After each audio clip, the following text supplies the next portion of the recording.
इमामैन करीमैन तो हर किसी के लिए है।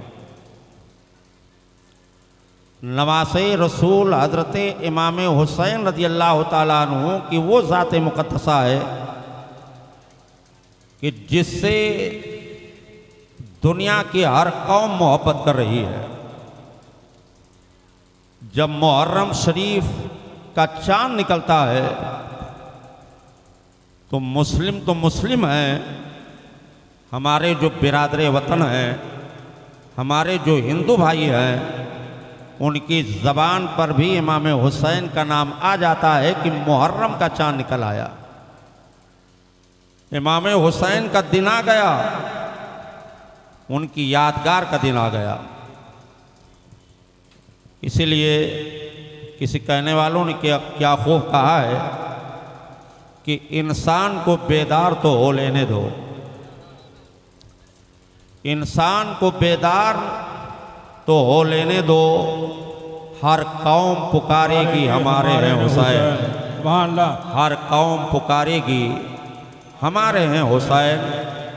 इमाम हुसैन का फैज़ान सब पर जारी और सारी है और सब की मुसीबतों में, परेशानियों में वो काम आते हैं और सुबह क़यामत तक काम आते रहेंगे। इसलिए एक शायर हैं जिनका नाम है जय सिंह। क्या नाम है? जय सिंह।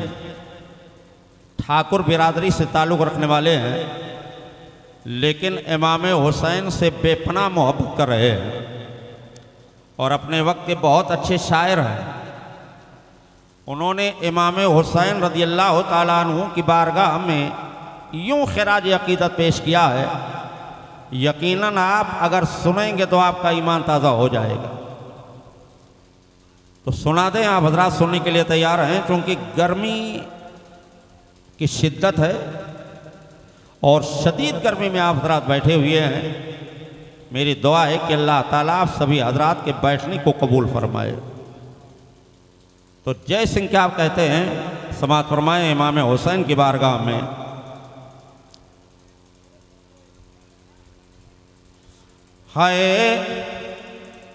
है आज भी ज़माने में चर्चा हुसैन का, है आज भी ज़माने में चर्चा हुसैन का। अगर चर्चा है तो कहिए या हुसैन, या हुसैन।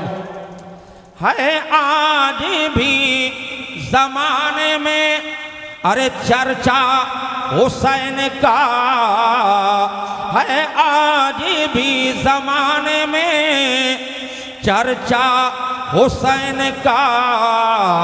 अरे चलता कि चलता है सारी दुनिया पे सिक्का हुसैन का, चलता है सारी दुनिया पे सिक्का हुसैन का।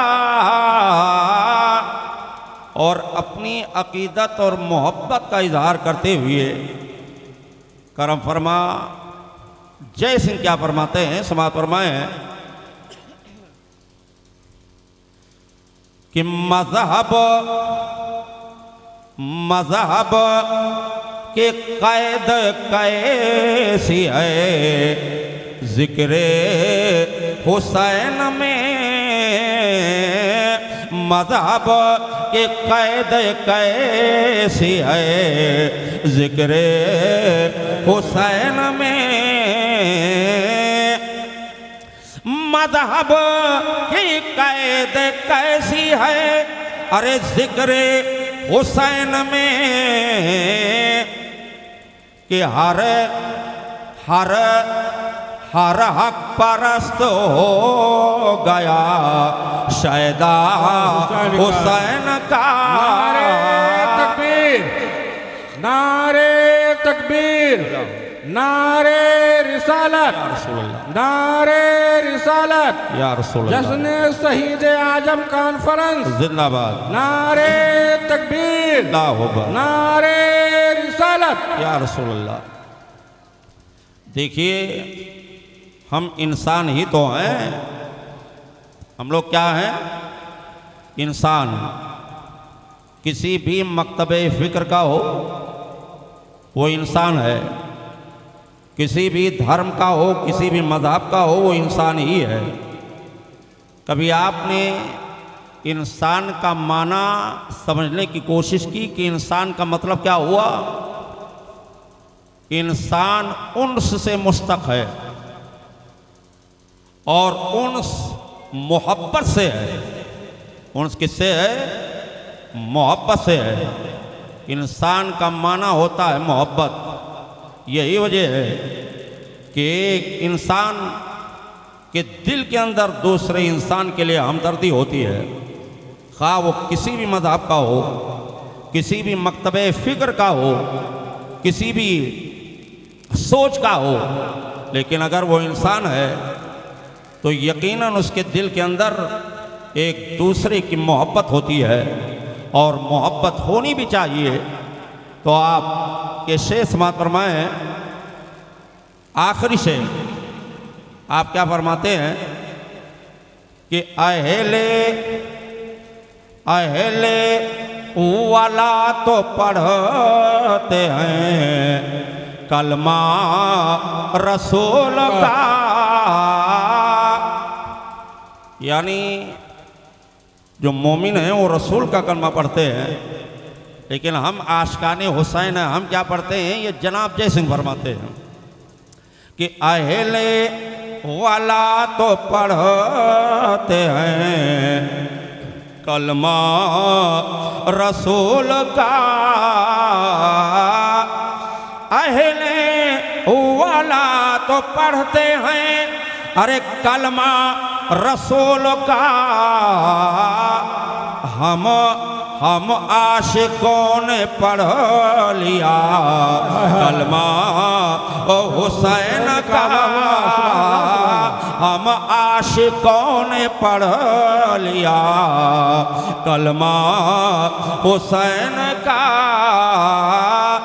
मज़हब की कैद कैसी है ज़िक्र हुसैन में, हर हक परस्त हो गया शैदा हुसैन का।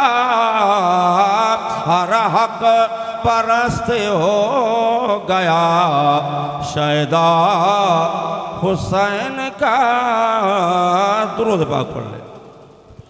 सल्ली अला सय्यदना मौलाना मुहम्मद व बारिक वसल्लम सलातन व सलामन अलैका या अल्लाहुम्मा सल्ली अला सय्यदना मौलाना वसल्लम मोहम्मदिन मादल जूद वल करम व आलिहि बारिक वसल्लम सलातन व सलामन अलैका या रसूल अल्लाह सल्लल्लाहु तआला अलैहि वसल्लम।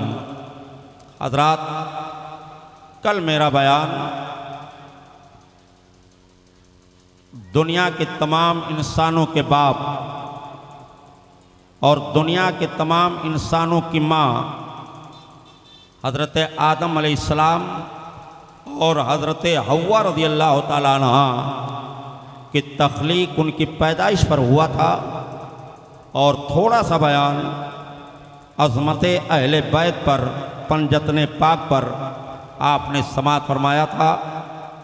हज़रात, चूँकि ये जश्न शहीद आज़म कॉन्फ्रेंस है और सामीन का जो मकसद है, हर बोलने वाला समझता है कि वो सुनना क्या चाहते हैं, लेकिन चूँकि तकरीर बोलने की एक तरतीब होती है और तरतीब से इजमाली तौर पर, तफसीली तौर पर तो नहीं समात कर पाएंगे, चूँकि इतना वक्त नहीं है, वक्त की बड़ी किल्लत है।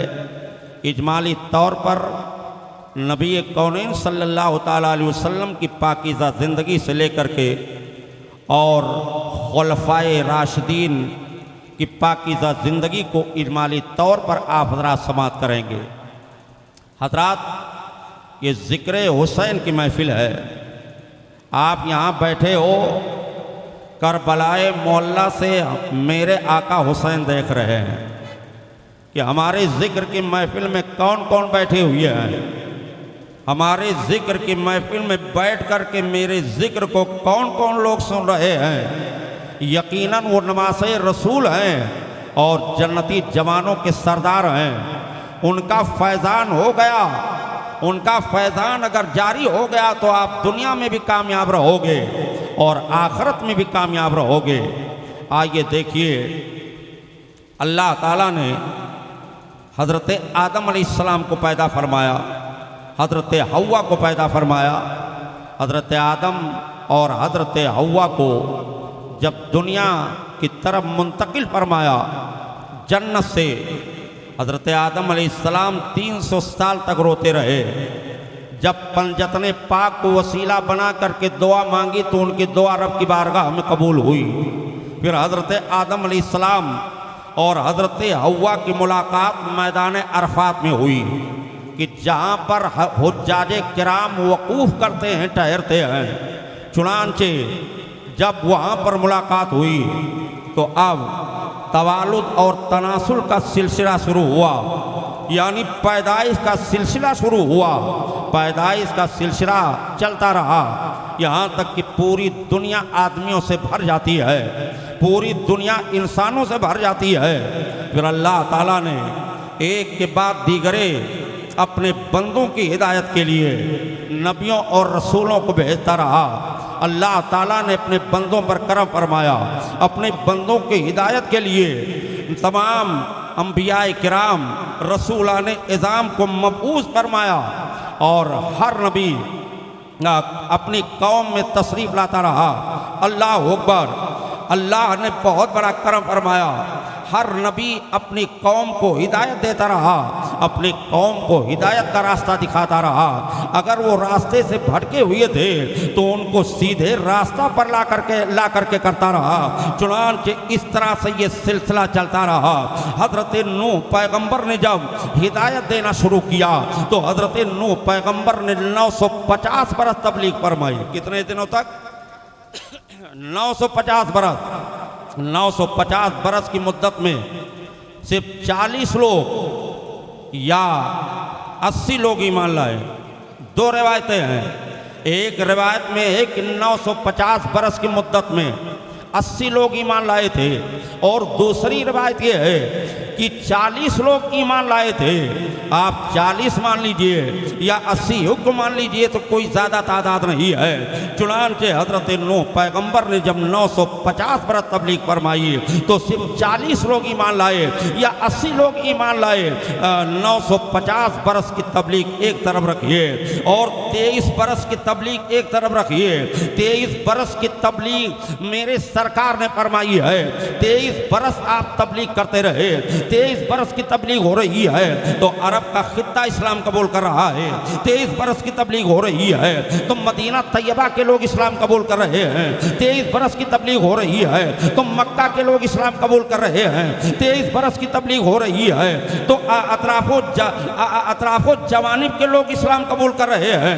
23 बरस की तबलीग हो रही है तो फारस के लोग इस्लाम कबूल कर रहे हैं। 23 बरस की तबलीग हो रही है तो रोम के लोग इस्लाम कबूल कर रहे हैं। 23 बरस की तबलीग हो रही है तो हबश के लोग इस्लाम कबूल कर रहे हैं। 23 बरस की तबलीग एक तरफ रखिए, 950 बरस की तबलीग एक तरफ रखिए। और जब हजरत नूह पैगंबर ने 950 बरस तबलीग फरमाई थी उस वक्त पूरी दुनिया में कुल आबादी 86 लाख की थी। लेकिन कुर्बान जाइए, नबी कौनैन सल्लल्लाहु तआला अलैहि वसल्लम ने जब इस्लाम की तबलीग फरमाई तो उनकी ज़ियारत करने वाले और उनको ईमान की निगाहों से देखने वालों की तादाद कम नहीं थी, बल्कि 1,24,000 पैगंबराने था या 1,24,000 सहाबे किराम या 2,24,000 सहाबे किराम या इससे कमोबे इतनी तादाद में लोग कलमे तौहीद पढ़ करके इस्लाम में दाखिला लिया। कुर्बान जाइए, नबी कौनैन सल्लल्लाहु तआला अलैहि वसल्लम जब खाकदानी गीती पर तशरीफ लाते हैं हज़रत ईसा अलैहिस्सलाम के बाद में, यानी जब हज़रत ईसा अलैहिस्सलाम तशरीफ लाए और जब आसमान पर उठा उठा लिए गए। उसके बाद से मेरे सरकार के आने तक यानी 650 साल तक कोई पैगंबर नहीं आया, कोई रसूल नहीं आया। अब आप अंदाजा फरमाएं कि दुनिया के हालात किस तरह से बिगड़े हुए थे। हर तरफ कुफ्र व इल्हाद के बादल छाए हुए थे, हर तरफ कुफ्र व जुल्मात के बादल छाए हुए थे। एक अमीर आदमी एक गरीब आदमी को गिरी हुई नजरों से देख रहा था। लड़कियों को सताया जा रहा था, बच्चियों को सताया जा रहा था, औरतों की कोई कदर कीमत नहीं थी, गुलामों पर जुल्म किया जा रहा था, लोगों को गुलाम बना दिया जाता था। मेरे सरकार के तशरीफ लाने से पहले पहले अगर किसी बच्चे का बाप मर जाता, बच्चा यतीम हो जाता, तो होना तो ये चाहिए था कि उस बच्चे के साथ शफकत किया जाए, उस बच्चे के साथ मोहब्बत किया जाए और उसकी किफालत की जिम्मेदारी लेकर के उसकी परवरिश की जाए। लेकिन ऐसा नहीं होता था, बल्कि अगर किसी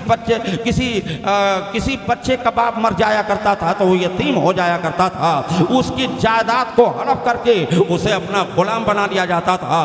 अरब की गुलामी बड़ी कठिन गुलामी थी। आज हिंदुस्तान में अगर कोई किसी का मुलाजिम है, किसी का नौकर है, तो उसे पूरी तरह छूट दी जाती है कि वो अपनी कमाई की रकम को ला करके अपने बाल बच्चों में खर्च करे, अपने माँ बाप की खिदमत में कम खर्च करे। लेकिन अरबिस्तान के गुलामी का हाल ये था कि जब कोई किसी की गुलामी के जंजीर में जकड़ लिया जाता था तो पूरा दिन मेहनत और मशक्कत करता था, पूरा दिन मेहनत करता था और शाम के वक्त में अपनी कमाई की रकम को ला करके अपने आका के कदमों में डाल देता था, अपने मालिक के कदमों में डाल देता था। उसकी मर्जी में आए कुछ देता था, मर्जी में आए कुछ नहीं देता था। अब आप अंदाजा फरमाएं कि यतीमों पर भी जुल्म हो रहा था और बच्चियों का हाल तो ये था। अरबिस्तान का दस्तूर बना हुआ था, बच्चियों का दरगोर करना ये आम बात हो गई थी। बच्चियों को जिंदा दफन करके बाप फख्र महसूस करता था और भरे मजमा में फख्र के साथ में कहता था, ऐ लोगों सुनो, आज मैंने अपनी एक बच्ची को जिंदा दफन कर दिया, जिंदा दरगोर कर दिया। मुस्कुराता हुआ, हंसता हुआ और अपनी खुशी का इजहार करता हुआ पूरे भरे मजमा में ऐलान किया करता था, अल्लाह अकबर। अगर किसी की माँ के गोद में अगर कोई बच्ची आ जाती थी तो बजाय उसकी परवरिश करने के बाप उस बच्ची को माँ की गोद से छीन लिया करता था, फिर उसे एक मैदान में ले जाता था, मैदान में ले जा करके उसके गले पर अपने पाँव को रख कर दबा देता था। बच्ची चीख पड़ती थी, बच्ची जाबहक हो जाया करती थी। इंसान कितना शकील कल्ब हो चुका था, इंसान कितना जालिम जाबिर हो चुका था। बजाय बच्चियों की परवरिश करने के बच्चियों को मारा जा रहा था, बच्चियों को जिंदा दरगोर किया जा रहा था। लेकिन कुर्बान जाइए, जब इस तरह से पूरी दुनिया में जुल्म बढ़ गया और जुल्म बामे उरूज को पहुंच गया तो अल्लाह ताला ने अपने बंदों पर करम फरमाया, अपने बंदों की हिदायत के लिए, अपने बंदों को इंसाफ देने के लिए, बच्चियों की हिफाजत के लिए अपने आखिरी पैगंबर हुजूर मोहम्मद रसूलुल्लाह सल्लल्लाहु अलैहि वसल्लम को इस खाकदानी गीती पर मबूस फरमाया। और जब सरकार दुनिया में तशरीफ लाए और जब सरकार की निगाहें देखती है कि बच्चियों को जिंदा दरगोर किया जा रहा है, गुलामों पर जुल्म किया जा रहा है, औरतों पर जुल्म किया जा रहा है, तो मेरे सरकार ने ऐलान फरमाया, ऐ लोगों सुनो सुनो, बच्चियों को जिंदा दरगोर ना किया करो, बच्चियों पर जुल्म ना करो, बच्चियों को जिंदा ना गाड़ा करो, इसलिए कि ये बच्चियां तुम्हारे लिए जहमत नहीं है बल्कि तुम्हारे लिए रहमत है, तुम्हारे लिए बरकत है। जिसके घर पर बच्ची पैदा होती है अल्लाह ताला उस घर पर बेपनाह बरकतें नाजिल करता है। सुभान अल्लाह, सुभान अल्लाह, सुभान अल्लाह। तो ऐसी बात है कि नहीं है? मेरे सरकार ने बच्चियों की इबादत फरमाई, बच्चियों की बरकत को बयान कर दिया कि बच्चियां तुम्हारे लिए जहमत नहीं है बल्कि रहमत है, रहमत, ये तुम्हारे लिए बरकत है। अल्लाह के प्यारे हबीब सल्लल्लाहु ताला अलैहि वसल्लम ने देखा कि बेवाओं पर जुल्म किया जा रहा है। बेवाओं पर तो ऐसा जुल्म होता था कि अगर किसी जवान मर्द की औरत, अगर किसी जवान औरत का मर्द अगर मर जाता था, उसकी मृत्यु हो जाती थी, तो उस औरत को जीने का कोई हक नहीं था, बल्कि उसी मर्द के साथ में, उसी के पति के साथ में उसको भी जिंदा जला दिया जाता था। अब आप बताओ ये कितना बड़ा जुल्म था कि जिंदा बेवाओं को चलाया जा रहा था। लेकिन कुर्बान जाइए नबी रऊफुर रहीम करीम पर, नबी के करम पर, नबी के मेहरबानियों पर, नबी की रहमत पर कि जिस नबी को अल्लाह ने रहमतुल लिल आलमीन बना करके भेजा है। रब कुरान में बयान फरमाता है वमा अरसलनाका इल्ला रहमतल लिल आलमीन, ए मेरे महबूब हमने तुम्हें सारे जहान के लिए रहमत बना करके भेजा है, सारे जहान के लिए मेहरबान बना करके भेजा है। तो मेरे सरकार रहमतुल लिल आलमीन है। मेरे सरकार की उम्र शरीफ 25 साल की है। मेरे सरकार अभी कुंवारे हैं। या आप ये मत समझिएगा कि मेरे सरकार की कोई मामूली हैसियत है माज़अल्लाह रब्बिल आलमीन। वो नबी कि जिस नबी के नूर के सामने चांद का नूर शर्मा जाए, जिस नबी के नूर के सदके में अल्लाह ने चांद को रोशनी अता फरमाई है, सितारों को चमक अता फरमाई है, उस नबी की अजमत को कौन समझ सकता है। आला हजरत अजीमुल बरकत इसी को बयान फरमाते हैं कि सब चमक वाले जो लो में चमका किए और अंधेशी शो में चमका हमारा नबी। नारे तकबीर, नारे तकबीर, अल्लाह अकबर, नारे रिसालत या रसूल अल्लाह, नारे रिसालत, या रसूल अल्लाह, जश्न शहीद आजम कॉन्फ्रेंस जिंदाबाद, नारे तकबीर, अल्लाह अकबर। नारे रिसालत, सुभान अल्लाह सुभान अल्लाह। मेरे सरकार के वालिद मोहतरम जब आप अपनी माँ के शिकम में थे तभी उनका इंतकाल हो गया था। हजरत अब्दुल्ला रज़ी अल्लाह तआला अन्हु का। मेरे सरकार अपने चचा की किफालत में थे और उन्हीं के किफालत में आप रहते थे। बड़े बड़े सरदारों के यहाँ से निकाह का पैगाम आता था, रिश्ते का पैगाम आता था। लेकिन कुर्बान जाइए मेरे सरकार ने सबसे पहले कौन सा रिश्ता कबूल फरमाया, कौन सा रिश्ता पसंद फरमाया। मेरे सरकार की उम्र शरीफ 25 साल की है, आप कुमारे हैं। और हजरत खदीजतुल कुबरा रज़ी अल्लाह तआला अन्हा जो उम्मुल मोमिनीन हैं, तमाम मोमिनों की माँ है, उनकी उम्र शरीफ 40 साल की है और वो भी बेवा हैं। एक शौहर की बेवा नहीं बल्कि दो शौहरों की बेवा हैं। हजरत खदीजा रज़ी अल्लाह तआला अन्हा ने यह अहद कर लिया था कि अब मैं तीसरी शादी नहीं करूंगी, अब मैं तीसरा निकाह नहीं करूंगी। लेकिन जब मेरे सरकार की अमानतदारी और दयानतदारी का चर्चा होने लगता है, जब सरकार के सदाकत का चर्चा होने लगता है, जब सरकार के रास्तबाजी का चर्चा होने लगता है, उनकी दयानतदारी, रास्तबाजी और सच्चाई, अमानतदारी का जब चर्चा होने लगता है तो हजरत खदीजा रज़ी अल्लाह तआला अन्हा ने खुद ही अपनी तरफ से निकाह का पैगाम भेजा और मेरे सरकार ने अपने चचा के जरिए से कबूल फरमा लिया। अब हजरत खदीजा रज़ी अल्लाह तआला अन्हा जिनकी उम्र 40 साल की है, एक शौहर की नहीं बल्कि दो शौहरों की बेवा हैं। मेरे सरकार कुंवारे हैं जिनकी उम्र शरीफ 25 साल की है। मेरे सरकार ने यह नहीं फरमाया कि मैं तो कुंवारा हूँ, एक बेवा के साथ में निकाह नहीं कर सकता हूँ, ये नहीं फरमाया। बल्कि मेरे सरकार ने खुशी खुशी उस बेवा के रिश्ते को कबूल फरमा लिया, उनके साथ में निकाह कर लिया और निकाह करके दुनिया वालों को यह पैगाम दे दिया, ए दुनिया वालों, कल जिस बेवा को तुम लोग मनहूस समझते थे, कल तुम जिस बेवा को तुम लोग अभागन बना करके छोड़ दिए थे, आज पैगंबर उसी बेवा को सुहागन बनाने जा रहा है, उसी बेवा को सुहागन बनाने के लिए जा रहा है। मेरे सरकार ने बेवाओं के ऊपर किस तरह से रहम फरमाया है, किस तरह से करम फरमाया है, यतीमों पर किस तरह से करम फरमाया है। और सरकार का करम तो हर किसी के ऊपर है, सरकार की रहमत तो हर किसी के लिए है, इसलिए कि मेरे सरकार रहमतुल लिल आलमीन, सुभान अल्लाह सुभान अल्लाह। ये रहमतुल लिल आलमीन के नवासे हैं हजरत इमाम हसन इमाम हुसैन रज़ी अल्लाह तआला अन्हुमा। कि उन्हीं के नवासों की जिक्र की महफिल में हमारा बैठे हुए हैं। सरकार की पाकीज़ा जिंदगी को आप देखते हुए चलें कि सरकार ने हमें और आपको पैगाम क्या दिया है।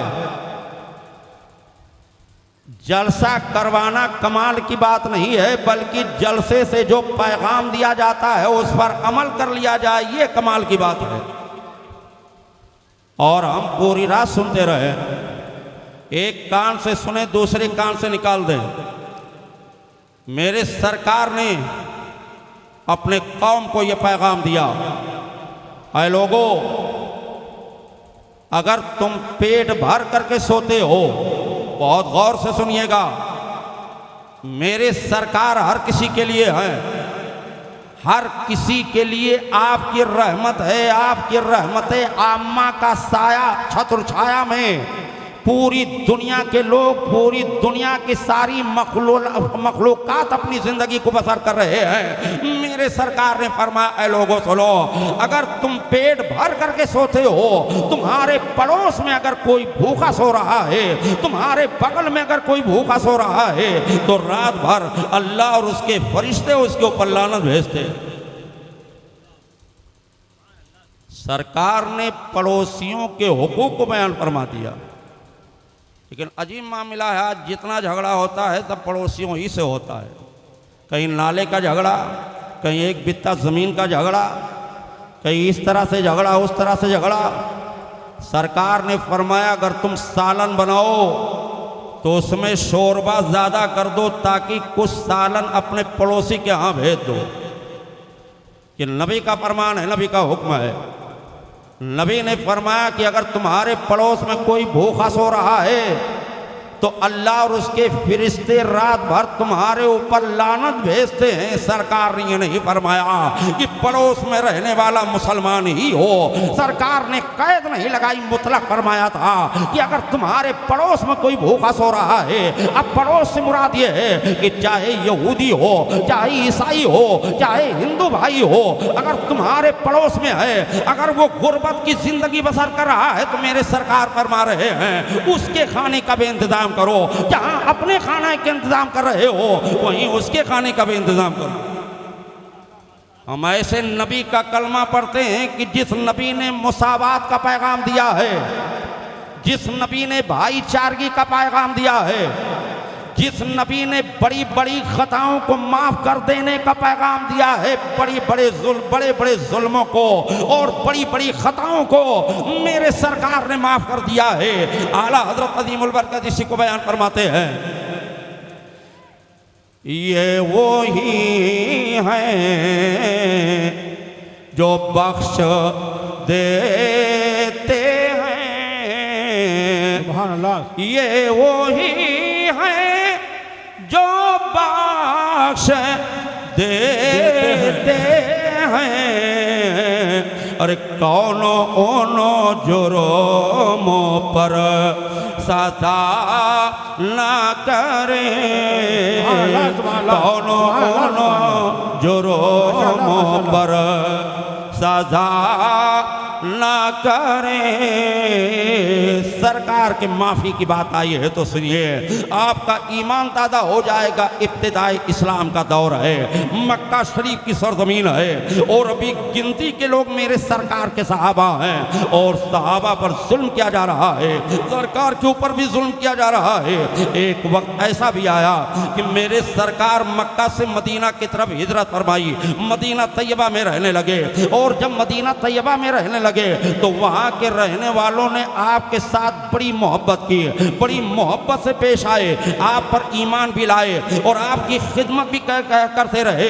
उन्हीं लोगों को अंसार कहा जाता है, वही अंसारी मुसलमान हैं। चुनांचे मेरे सरकार ने अंसारियों के लिए बड़ी दुआएं फरमाई है, और सरकार ने अंसार की बड़ी तारीफ फरमाई है। चुनांचे इस तरह से मेरे सरकार नबी कौनैन सल्लल्लाहु ताला अलैहि वसल्लम जब मदीना तैयबा में रहने लगे, और जब मेरे सरकार के सहाबा की तादाद ज़्यादा हो गई, और अपनी तादाद को लेकर के करीब करीब 10,000 सहाबे किराम को लेकर के जब मक्का शरीफ की सरजमीन पर पहुँचे हैं फातिहाना शान शौकत के साथ में, और मक्का शरीफ को फतह कर लिया है, और फतह करने के बाद में मेरे सरकार ने उन तमाम मुजरिमों को कैद कर लिया था, उन तमाम मुजरिमों को अपने सामने बुलाया था। मेरे सरकार एक चबूतरे के ऊपर खड़े हैं, एक बुलंद मकाम पर खड़े हुए हैं। मेरे सरकार के सामने बड़े बड़े मुजरिम खड़े हैं। वो कौन से मुजरिम हैं, उन्हीं मुजरिमीन में उन्हीं मुजरिमों में वो भी थे कि जो सरकार के ऊपर पत्थरों की बारिश किया करते थे। उन्हीं लोगों में से वो लोग भी थे जो सरकार को गालियां दिया करते थे। उन्हीं लोगों में से वो लोग भी थे जो नमाज की हालत में मेरे सरकार की गर्दन में चादर का फंदा डाल दिया करते थे। उन्हीं लोगों में से वो लोग भी थे कि जिन लोगों ने हजरत अमीर हमजा का कलेजा चबाया था। उन्हीं लोगों में से वो लोग भी थे कि जिन्होंने हजरत बिलाल हबशी को गरम गरम रेत पर घसीटा था। चुनांचे ये सारे मुजरिमीन एक मुजरिम की हैसियत से सरकार के सामने खड़े हैं, हमारे खौफ के थर थर कांप रहे हैं, उनकी बोटी बोटी कांप रही है। तब तक कि मेरे सरकार ने ये ऐलान फरमाया, ऐ लोगो क्या तुम जानते हो कि आज हम तुम्हारे साथ क्या सलूक करेंगे, आज हम तुम्हारे साथ क्या फैसला करेंगे। तो लोग कांपती हुई जबान से कांपती हुई आवाज में अर्ज करते हैं, या रसूल अल्लाह सल्लल्लाहु तआला अलैहि वसल्लम, यूं तो हम लोगों ने आपको बहुत सताया था, आप पर बहुत जुल्म किया था, आपको रोने पर मजबूर कर दिया था, आपको मक्का छोड़ने पर मजबूर कर दिया था। यूं तो सजा तो ये होनी चाहिए कि हमारे जिस्म की बोटी बोटी बना दी जाए, हमारे हड्डियों का चूरा बना दिया जाए। लेकिन या रसूल अल्लाह, मैं जानता हूं कि आप जो है रहमतुल लिल आलमीन हो, आप रहमतुल लिल आलमीन हो। आज आप मुझसे बदला नहीं लोगे बल्कि हमें माफ कर दोगे। मेरे सरकार ने ऐलान फरमाया, हरे मजमा में ऐलान फरमाया, ऐ लोगों सुनो, तुम लोगों से कोई सवाल नहीं है, जाओ मैंने सबको माफ कर दिया। सुभान अल्लाह, सुभान अल्लाह। नारे तकबीर, अल्लाहु अकबर, नारे रिसालत, नारे रिसालत, या रसूल अल्लाह, शहीद आजम कॉन्फ्रेंस जिंदाबाद, उलमा अहले सुन्नत जिंदाबाद, नारे तकबीर, अल्लाहु अकबर, नारे रिसालत। माशाअल्लाह, सुभान अल्लाह। सरकार ने सबको माफ कर दिया। बात समझ में आ रही है? तुम भी माफ कर दिया करो। किसी की गलती को माफ कर देना ये मेरे आका की सुन्नत है। सुभान अल्लाह। सब्र करने वालों के साथ अल्लाह है। या अय्युहल्लज़ीना आमनुस्तईनु बिस्सब्रि वस्सलाह, ईमान वालों सब्र और नमाज से मदद मांगो। तो चूंकि इस्लाम ने सब्र का पैगाम दिया है, बड़ी बड़ी खताओं को माफ कर देने का पैगाम दिया है, मेरे सरकार ने जब सारे लोगों की खताओं को माफ फरमा दिया तो मेरे सरकार अपने मकान पर तशरीफ ले गए। जिस मकान में मेरे आका पैदा हुए थे उस मकान में तशरीफ ले गए। तो अब फौज दर फौज सरकार की बारगाह में लोग हाजिर होने लगे और सरकार की गुलामी में दाखिल होने लगे, सरकार की गुलामी इख्तियार करने लगे। चुनांचे बच्चे भी आपकी गुलामी में दाखिल हो रहे हैं, औरतें भी दाखिल हो रही हैं, मर्द भी दाखिल हो रहे हैं और कहते हैं कि हमने तो ऐसा रसूल नहीं देखा, ऐसा नबी नहीं देखा जो इतने बड़े बड़े जुर्मों को माफ कर दिया करता है। अब तो हम इसी की गुलामी में रहेंगे, अब तो हम इसी के दामन करम से वाबस्ता रहेंगे। अब जब लोग आपकी गुलामी में दाखिल होते जा रहे हैं, मेरे सरकार की निगाहें क्या देख रही हैं कि एक शख्स है जो कंबल ओढ़े हुए अपने चेहरा को छुपाए बैठा हुआ है और सिसकियां ले लेकर के रो रहा है, सिसकियां ले लेकर के रो रहा है, चेहरा नहीं दिखाई दे रहा है। मेरे सरकार ने पूछा ये कौन है, तब तक कि उसने कंबल को अपने चेहरे से हटाया और हटाने के बाद में उठकर खड़ा हो गया। अर्ज करने लगा, या रसूल अल्लाह सल्लल्लाहु तआला अलैहि वसल्लम, मैं वहशी हूँ, मैं वही वहशी हूँ कि जिस वहशी ने आपके चचा हजरत अमीर हमजा के पुष्ट पर भाला मारा था, नेसा मारा था, उनको कत्ल कर दिया था। इसलिए मारे मारे शर्म के हमने अपने मुंह को छुपा लिया है। या रसूल अल्लाह सल्लल्लाहु तआला अलैहि वसल्लम, क्या आप मुझे भी माफ कर दोगे? क्या मुझे भी माफी का परवाना मिल जाएगा? तो मेरे सरकार ने कोई सवाल नहीं किया, मेरे सरकार ने फरमाया, ए वहशी जा, मैंने तुझे भी माफ कर दिया, जा मैंने तुझे भी माफ कर दिया। बताओ इतने बड़े कातिल को कोई माफ करेगा? लेकिन मेरे सरकार अपने चचा के कातिल को माफ कर रहे हैं। अब वो भी आपकी गुलामी में दाखिल हो गए। चुनांचे फिर मेरे सरकार की निगाहें क्या देख रही है कि एक औरत बैठी हुई है, एक खातून बैठी हुई है, वो भी अपनी चादर से चेहरा को छुपाए हुए है और छुपा करके सिसकियां लेकर के रो रही है। मेरे सरकार ने पूछा ये कौन है? तो किसी ने बताया या रसूल अल्लाह सल्लल्लाहु ताला अलैहि वसल्लम, ये हिंदा है, हिंदा, ये वही हिंदा है कि जिसने आपके चचा हजरत अमीर हमजा का कलेजा चबाया था।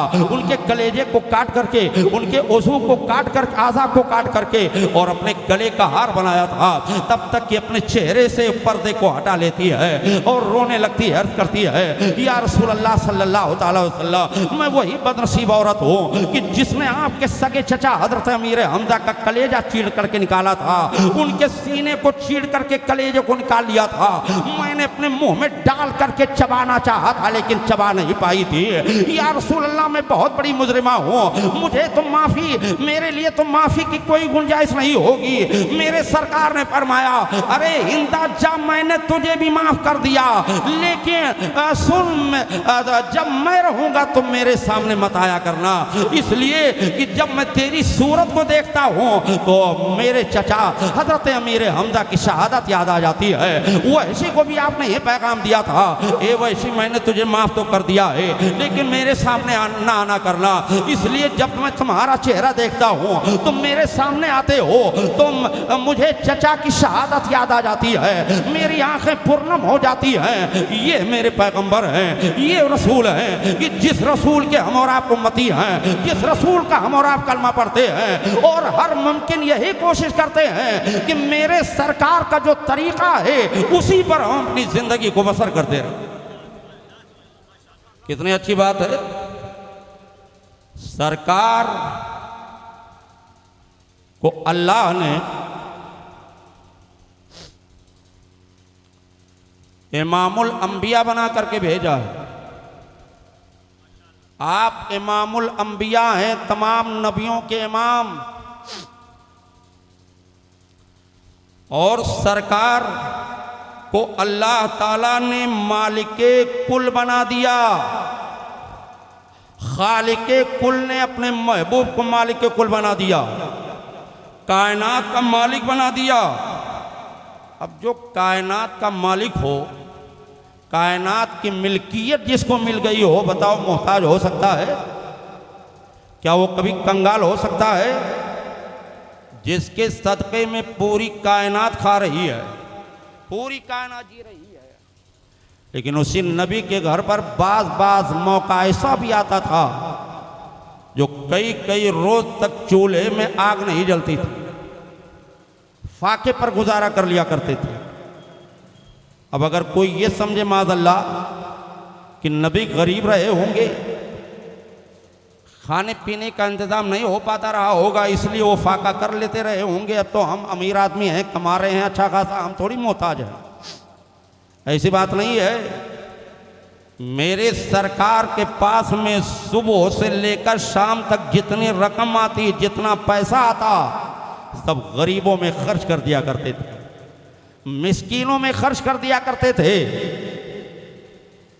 मुस्तहकीन में आप तकसीम कर दिया करते थे, फिर खुद फाका कर लिया करते थे। एक मर्तबा मेरे सरकार की बारगाह में 90,000 दिरहम आ गए। 90,000 दिरहम को मेरे सरकार ने एक टाट के ऊपर ढेर लगा दिया, और ढेर लगाने के बाद में आप जो है मिस्कीन का इंतजार करने लगे, किसी मुस्तहिक का इंतजार करने लगे, किसी गरीब का इंतजार करने लगे। चुनांचे अब 2, 3 या 4 गरीब आए, उन्हीं लोगों को 90,000 दिरहम को मेरे सरकार ने अता फरमा दिया। 90,000 दिरहम की कीमत आज के वक्त में अगर आप जोड़ डालो तो लाखों रुपए हो जाएंगे, करोड़ तक पहुंच जाएगा।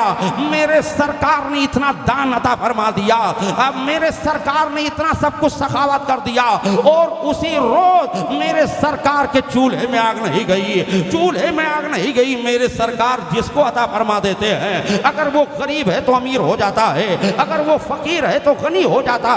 मेरे सरकार जिसको अता फरमा देते हैं, फिर किसी दूसरे के सामने उसको हाथ फैलाने की जरूरत नहीं पड़ती। इसीलिए आला हजरत अजीमुल बरकत फरमाते हैं कि मेरे करीम से गर कतरा किसी ने मांगा, सुभान अल्लाह। मेरे करीम से गर कतरा किसी ने मांगा, और दरिया बहा दिए हैं, दुर्बे बहा दिए हैं, माशाअल्लाह, दरिया बहा दिए हैं, और दुर्बे बहा दिए हैं। अल्लाह अकबर। नबी के इख्तियार को भी मुलाहिदा करते हुए चलें। वो नबी जो ये फरमा रहे हो, ओ आयशा, अगर मैं चाह लूँ तो बदर और उहद के पहाड़ सोने और चांदी के हो जाएं और मेरे साथ साथ में चलने लगे, लेकिन ऐ लोगों सुनो, मैं दुनिया में दौलत मांगने के लिए नहीं आया हूँ, बल्कि अपनी उम्मत की बख्शिश मांगने के लिए आया हूँ, अपनी उम्मत की नजात मांगने के लिए आया हूँ। ये सरकार की मोहब्बत है अपनी उम्मत के साथ में। अल्लाह के प्यारे हबीब सल्लल्लाहु ताला अलैहि वसल्लम के इख्तियार को आप देखें, वो नबी कि जिनको अल्लाह ने इख्तियार अता फरमा दिया हो कि अगर अबू जहल की मुट्ठी में बेजान कंकरियां हों और नबी का इशारा हो जाए तो अल्लाह ताला बेजान कंकरियों को गोयाई अता फरमा देता है, और बेजान कंकरियां मेरे सरकार की रिसालत की गवाही देने लगती है, रब की वहदानियत की गवाही देने लगती है। ये सरकार का इख्तियार है। मेरे सरकार के इख्तियार का हाल तो ये है कि अगर सूरज की तरफ, अगर डूबे हुए सूरज की तरफ इशारा कर दें तो डूबा हुआ सूरज वापस आ जाए, अगर चांद की तरफ इशारा फरमा दें तो चांद तो टुकड़े हो जाए। ये नबी का इख्तियार है। तो ये कोई ये न समझे मादल्ला नबी मोहताज रहे होंगे, नबी कंगाल रहे होंगे, मादल्ला रब्बिल आलमीन। नबी का इख्तियार तो ये है कि डूबा हुआ सूरज वापस आ रहा है, चांद तो टुकड़े हो रहा है। आला हजरत अज़ीमुल बरकत इसी को बयान फरमाते हैं कि सूरज उल्टे पांव पलटे और चांद इशारे से हो चाक। खामोश हो गए आप जरा कि सूरज उल्टे पांव पलटे और चांद इशारे से हो चाक। अरे अंधे नजदी देख ले कुदरत रसूलुल्लाह की। नारे तकबीर, नारे रिसालत, नारे रिसालत, जश्न शहीद आजम कॉन्फ्रेंस। लब्बैक या रसूल अल्लाह, लब्बैक या रसूल अल्लाह। नारे तकबीर, नारे रिसालत। माशाअल्लाह। तो अंधे नजदी देख ले कुदरत रसूलुल्लाह की। सरकार की मक्की ज़िंदगी को आप देखते हुए चलें और फिर मदनी ज़िंदगी को भी आप देखते हुए चलें। जब अल्लाह ने अपने दीन को मुकम्मल फरमा दिया, अल-यौमा अकमल तो इस तरह से जब दीन मुकम्मल हो गया, अल्लाह अकबर, तो जब दीन मुकम्मल हो गया और मेरे सरकार के विसाल शरीफ का ज़माना करीब आ गया, जब विसाल शरीफ का ज़माना करीब आ गया, आज किसी को ये नहीं पता चलता है कि मेरी मौत कब होगी, मेरा इंतकाल कब होगा, हमें दुनिया में कितने दिनों तक रहना है। लेकिन अल्लाह ताला ने अपने महबूब को मा काना व मा यकून का इल्म अता फरमाया है, यानी जो कुछ हुआ है और जो कुछ होने वाला है ये सारा इल्म अल्लाह ताला ने अपने महबूब को अता फरमा दिया। जब सरकार के विसाल शरीफ का ज़माना करीब आया, वक्त करीब आया, मेरे सरकार हुजरे आयशा में जलवाबार हैं, सरकार अलील हैं। और जब सरकार अलील हुए, एक बात और सुनते हुए चले, तो मेरे सरकार ने नमाज पढ़ाने के लिए, इमामत करने के लिए हजरत अबू बकर सिद्दीक़ अकबर रज़ियल्लाहु ताला अन्हु को हुक्म दे दिया। कहा सुनो मैं अलील हूँ और मुसल्ले इमामत पर अबू बकर सिद्दीक़ अकबर चले जाएं और वो नमाज पढ़ा दें। गोया की अलालत की हालत में हजरत अबू बकर सिद्दीक़ अकबर को मुसल्ले इमामत पर खड़ा करना ये नबी के तरफ से खलीफा होने का इशारा था कि मेरे बाद अगर कोई खलीफा होगा तो हजरत अबू बकर सिद्दीक़ अकबर रज़ियल्लाहु ताला अन्हु। सरकार ने हजरत अबू बकर सिद्दीक़ अकबर रज़ियल्लाहु ताला अन्हु ने एक नमाज नहीं बल्कि 17 नमाजें पढ़ाई हैं सरकार की ज़ाहिरी हयात में, अलालत की हालत में। और जब सरकार, इजमाली तौर पे बयान करना चाहूँगा कि जब सरकार का विसाल शरीफ हुआ, यानी मलकल मौत हजरत इजराइल अलैहिस्सलाम जब इजाज़त लेकर सरकार की बारगाह में हाजिर हुई है, बताओ ये नबी की खुसूसियत है कि नहीं है? मौत का फरिश्ता किसी की रूह को निकालने के लिए आता है तो क्या इजाज़त तलब करता है कि रूह निकालूं कि ना निकालूं? आदमी बीमार होता है तो पहले अपने बलरामपुर के डॉक्टरों के पास ले जाएगा, यहाँ अगर दवा नहीं काम कर रही है तो आगे लखनऊ लेकर के जाएगा, लखनऊ नहीं काम कर रही है दवा तो दिल्ली लेकर के जाएगा। इसी तरह से वो आगे बढ़ता जाएगा। गोया कि मकसद ये होगा कि बीमारी से हमें छुटकारा मिल जाए और कुछ दिनों तक हमें दुनिया में रहने का और मौका मिल जाए। तो हर आदमी की तमन्ना होती नहीं होती है? होती है ना। और जिंदगी के लिए रब की बारगाह हमें दुआ करनी चाहिए, मौत नहीं मांगनी चाहिए। कुछ लोग आजिज हो जाते हैं तो कहते हैं माज़ल्लाह रब्बिल आलमीन, या अल्लाह हमें मौत ही अता फरमा दे। मौत मांगना हराम है। अपनी जिंदगी की दराजी के लिए दुआ करना ये जायज़ है, दुरुस्त है, लेकिन नीयत ये हो ए अल्लाह मेरी ज़िंदगी को और बढ़ा दे, मेरी ज़िंदगी को और दराज फरमा दे, ताकि हम ज़्यादा से ज़्यादा तेरी इबादत कर सकें, कुरान की तिलावत कर सकें। ये मकसद ना हो कि हम ज़्यादा से ज़्यादा प्रॉपर्टी बना लें, ज़्यादा से ज़्यादा किसी और की ज़मीन को हड़प कर लें, किसी और की जायदाद को हड़प कर लें, अपने कब्जा में कर लें। ये नीयत ना हो। नीयत ये हो ए अल्लाह मेरी उम्र को दराज फरमा दे, ताकि हम ज्यादा से ज्यादा इबादत करके तुझे राजी कर सकें। पर इरादा यह होना चाहिए। तो सुनो, हजरत इजराइल अलैहिस्सलाम ने इजाज़त तलब फरमाई, मेरे आका ने इजाज़त अता फरमाई। हजरत इजराइल अलैहिस्सलाम ने सरकार के रूह पाक को जिसमें पाक से कब्ज फरमाया और थोड़ी ही देर के बाद में मेरे सरकार के रूह पाक को जिसमें पाक में वापस कर दिया। अब मेरे सरकार जिस तरह से ज़ाहिरी हयात में थे उसी तरह से बनफ़्स नफ़ी आज भी अपनी हकीकी हयात में मौजूद है। सरकार की ज़िंदगी और मौत में कोई फ़र्क नहीं है। ये अलग बात है कि सरकार को भी मौत आई है, मेरे नबी को भी मौत आई है, लेकिन किस बुनियाद पर आई है? रब का कानून है, कुल्लु नफ्सिन ज़ाइक़तुल मौत, हर नफ्स को मौत का मज़ा चखना है। इस एतबार से मेरे सरकार को एक आन के लिए मौत आई, एक लम्हे के लिए मौत आई, फिर मेरे सरकार की रूह पाक को उनके जिस्म पाक में वापस कर दी गई। अब मेरे सरकार जिस तरह से ज़ाहिरी हयात में थे उसी तरह से आज भी अपने कब्र अनवर में हकीकी हयात में मौजूद है। सरकार की जिंदगी और मौत में कोई फर्क नहीं। इसीलिए आला हजरत अज़ीमुल बरकत फरमाते हैं, तो जिंदा है वल्लाह, तो जिंदा है वल्लाह, यानी खुदा की कसम या रसूलुल्लाह जिंदा है। तू जिंदा है वल्लाह, तू जिंदा है वल्लाह, और मेरे चश्मे आलम से छुप जाने वाले, मेरे चश्मे आलम से छुप जाने वाले। सरकार का विसाल शरीफ हो गया।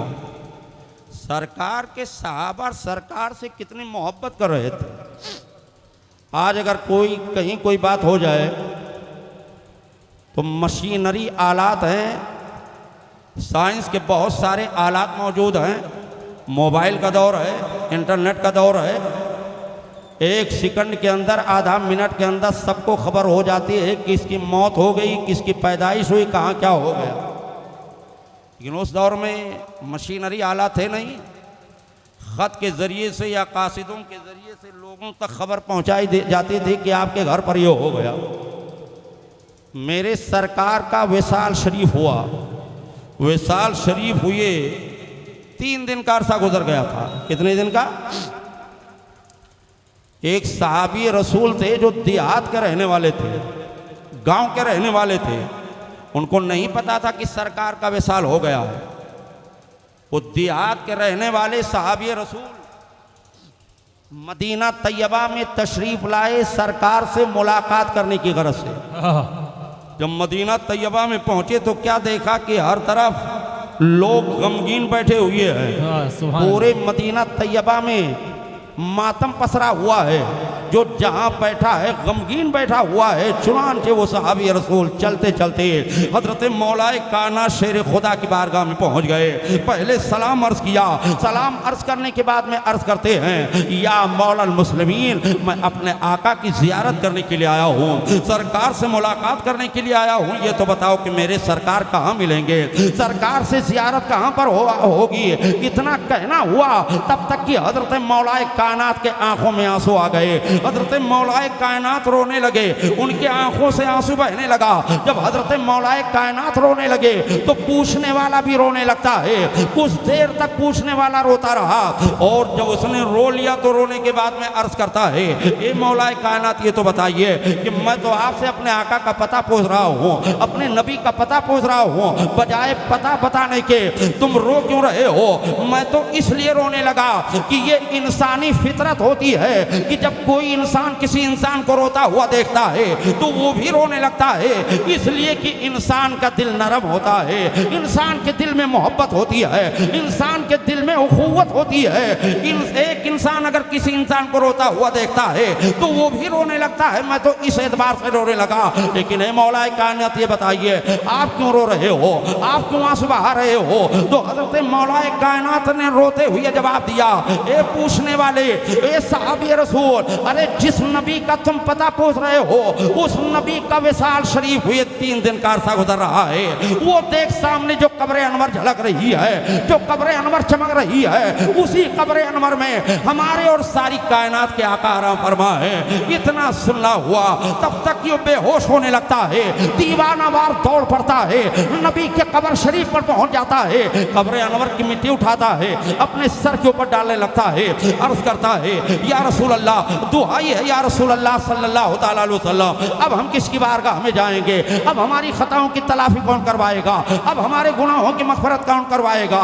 रब कुरान में बयान फरमाता है, वलो अन्नहुम इज़्ज़लमू अनफुसहुम जाऊका वस्तग़फिरुल्लाह वस्तग़फरा लहुमुर रसूलु लवजदुल्लाह तव्वाबर रहीमा।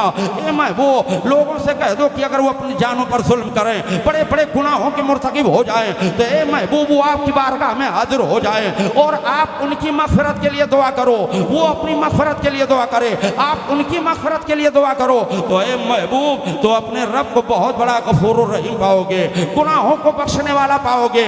या रसूल अल्लाह सल्लल्लाहु तआला अलैहि वसल्लम, जब आप ही की बारगाह में गुनाहों की बख्शिश का फरमाना मिलता था, अब हम किसकी बारगाह में जाएं, अब हमारी खताओं की तलाफी कौन करवाएगा, अब हमारे गुनाहों की बख्शिश कौन करवाएगा। या रसूल अल्लाह करम फरमाइए, अभी ये फरियाद ही कर रहा था तब तक कि नबी के कब्र अनवर से आवाज आती है, ए अल्लाह के बंदे, जा तेरी नजात हो गई, जा तेरी बख्शिश हो गई। ये नबी की जिंदगी है, नबी की जिंदगी है, तू जिंदा है वल्लाह, तू जिंदा है वल्लाह, मेरे चश्मे आलम से छुप जाने वाला। सुभान अल्लाह, सुभान अल्लाह, माशाअल्लाह। और जब सरकार का विशाल शरीफ हो गया तो अब खलीफा पर गुफ्तगू होने लगी कि सरकार के बाद खलीफा कौन बनेगा। इंशाअल्लाह ताला चूंकि वक्त पूरा हो गया है, कानून का एहतराम करना ये ज़रूरी है, एहतराम करना चाहिए। जो प्रशासन ने हमें टाइम दिया है, वक्त दिया है, उसका हम लिहाज करेंगे और उतनी ही टाइम तक ये प्रोग्राम होगा इंशाअल्लाह ताला। अब कल से मेरा बयान खलीफा अव्वल हज़रत अबू बकर सिद्दीक़ अकबर रज़ियल्लाहु ताला अन्हु की पाकीज़ा ज़िंदगी पर इजमाली तौर पर होगा और हज़रत उमर फ़ारूक आज़म रज़ियल्लाहु ताला अन्हु की पाकीज़ा ज़िंदगी पर कल ही गुफ्तगू कर दूँगा, ताकि आप फ़ज़ाइल अहले बैत, मनाक़िब अहले बैत, अज़मत हुसैन को सुनने का मौका मिल सके। इसलिए ख़त्म करें ना हज़रत। मेरी दुआ है कि अल्लाह ताला इस महफ़िल नूर को कबूल फरमाए और हम तमाम सामीन को, बानी महफ़िल को हज़रत इमाम हुसैन रज़ियल्लाहु ताला अन्हु के फैज़ानो लम्आन से माला माल फरमाए। तो जिसको झोला फिरिश्ते झोलाते रहे, लोरियां दे के कुदोसी सुलाते रहे, जिसको कांधे पे आका बिठाते रहे और जिस पे शफाक खंजर चलाते रहे। अरे उस शहीदों के अफसर पे लाखों सलाम, उस शहीदों